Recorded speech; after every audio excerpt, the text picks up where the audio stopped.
Absalom had done a good job of winning over the hearts of the people, and particularly the powerful people, when he had established his coup and walked into Jerusalem, took over the palace, and set out with a large army to kill his father. But he was relying on his own strength and his own wisdom. He was not walking with the Lord. So the Lord was against him.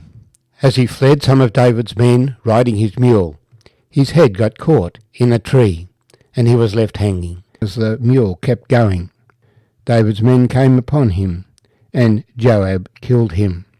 News has come back to David, but David's response is absolutely amazing. David was not relieved that his attacker was now dead. He was distraught that his son was dead.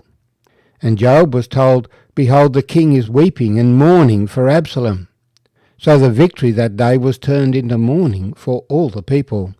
For the people heard it said that day, "The king is grieved for his son."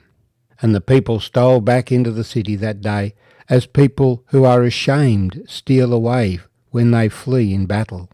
But the king covered his face, and the king cried out with a loud voice, "O my son Absalom! O Absalom, my son, my son!"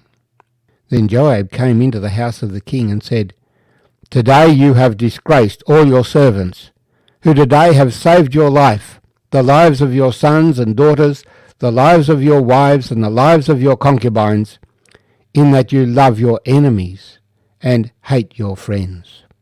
For you have declared today that you regard neither princes nor servants. For today I perceive that if Absalom had lived, and all of us had died today, then it would have pleased you well. Now therefore arise, go out and speak comfort to your servants. For I swear by the Lord, if you do not go out, not one will stay with you this night. And that will be worse for you than all the evil that has befallen you from your youth until now." Then the king arose and sat in the gate. And they told all the people, saying, "There is the king sitting in the gate." So all the people came before the king. For every one of Israel had fled to his tent. Now all the people were in dispute throughout all the tribes of Israel, saying, "The king saved us from the hand of our enemies. He delivered us from the hand of the Philistines. And now he has fled from the land because of Absalom. But Absalom, whom we anointed over us, has died in battle. Now therefore, why do you say nothing about bringing back the king?" So King David sent to Zadok and Abiathar the priests, saying, "Speak to the elders of Judah, saying, Why are you the last to bring the king back to his house, since the words of all Israel have come to the king, to his very house? You are my brethren, you are my bone and my flesh. Why then are you the last to bring back the king? And say to Amasa, Are you not my bone and my flesh? God do so to me, and more also, if you are not commander of the army before me continually, in place of Joab." So he swayed the hearts of the men of Judah, just as the heart of one man, so that they sent this word to the king, "Return, you and all your servants." Then the king returned and came to the Jordan, and Judah came to Gilgal to go to meet the king, to escort the king across the Jordan. And Shimei the son of Gera, a Benjamite who was from Bahurim, hurried and came down with the men of Judah to meet King David. There were 1,000 men of Benjamin with him, and Ziba the servant of the house of Saul, and his 15 sons and his 20 servants with him, and they went over the Jordan before the king. Then a ferryboat went across to carry over the king's household, and to do what he thought good. Now Shimei the son of Gera fell down before the king when he had crossed over the Jordan.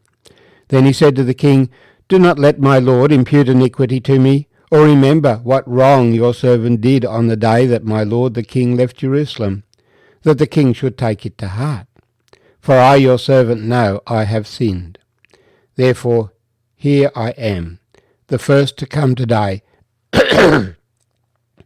of all the house of Joseph, to go down to meet my lord the king. But Abishai the son of Zeruiah answered and said, Shall not Shimei be put to death for this, because he cursed the Lord's anointed? And David said, What have I to do with you, you sons of Zeruiah, that you should be adversaries to me today? Shall any man be put to death today in Israel? For do I not know that today I am king over Israel? Therefore the king said to Shimei, You shall not die. And the king swore to him. Now Mephibosheth the son of Saul came down to meet the king. And he had not cared for his feet, nor trimmed his moustache, nor washed his clothes, from the day the king departed until the day he returned in peace. So it was, when he came to Jerusalem to meet the king, that the king said to him, Why did you not go with me, Mephibosheth? And he answered, My lord, O king, my servant deceived me. For your servant said, I will saddle a donkey for myself, that I may ride on it and go to the king, because your servant is lame, and he has slandered your servant to my lord the king. But my lord the king is like the angel of God. Therefore do what is good in your eyes, for all my father's house were but dead men before my lord the king. Yet you set your servant among those who eat at your own table. Therefore, what right have I still to cry out any more to the king? So the king said to him, Why do you speak any more of your matters? I have said, You and Ziba divide the land. Then Mephibosheth said to the king, Rather let him take it all, inasmuch as my lord the king has come back in peace to his own house. And Barzillai the Gileadite came down from Regolim, and went across the Jordan with the king, to escort him across the Jordan. Now Barzillai was a very aged man, 80 years old, and he had provided the king with supplies while he stayed at Mahanaim, for he was a very rich man. And the king said to Barzillai, Come across with me, and I will provide for you while you are with me in Jerusalem. But Barzillai said to the king, How long have I to live, that I should go up with the king to Jerusalem? I am today 80 years old. Can I discern between good and bad? Can your servant taste what I eat or what I drink? Can I hear any longer the voice of singing and singing women? Why then should your servant be a further burden to my lord the king? Your servant will go a little way across the Jordan with the king. And why should the king repay me with such a reward? Please let your servant turn back again, that I may die in my own city, near the grave of my father and mother. But here is your servant Chimham. Let him cross over with my lord the king, and do for him what seems good to you. And the king answered, Chimham shall cross over with me, and I will do for him what seems good to you. Now, whatever you request, I will do for you. Then all the people went over the Jordan, and when the king had crossed over, the king kissed Barzillai, and blessed him, and he returned to his own place. Now the king went on to Gilgal, and Chimham went on with him. And all the people of Judah escorted the king, and also half the people of Israel. Just then all the men of Israel came to the king, and said to the king, Why have our brethren, the men of Judah, stolen you away, and brought the king, his household, and all David's men with him across the Jordan? So all the men of Judah answered the men of Israel, Because the king is a close relative of ours. Why then are you angry over this matter?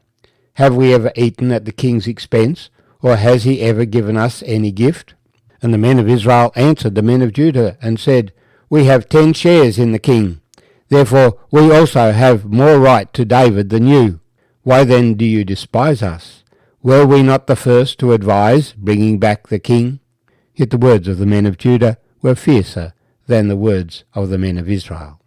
My name's Arthur, and I thank you for joining me as we've shared together from 2 Samuel chapter 19. The king is being brought back to take up, even as the Lord Jesus shall return to this world to be King of kings and Lord of lords.